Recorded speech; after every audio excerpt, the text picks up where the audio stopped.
Right, the next step is to cut your paper for the size of your wall, the size of the drop. I measured our wall here at 82 inches from the bottom of the coving to the top of the skirting, old school measurements, I know, but I'm going to work in inches for the time being.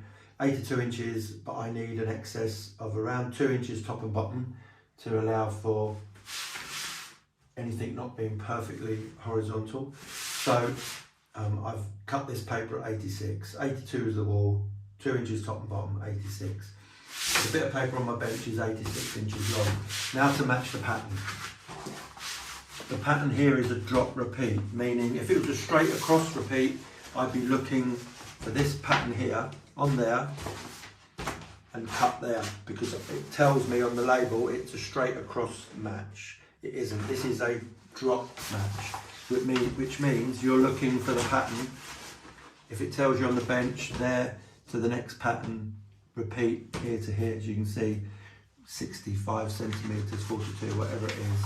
But it's best to do it by eye, and I just look for the pattern, which is there. There we go. Now, luckily, I've only got about 2 or 3 inches waste there.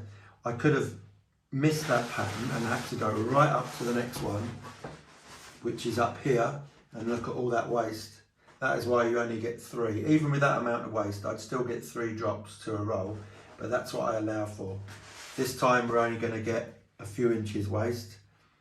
So that's where I am. I know the top of the paper, I've got this. So this excess.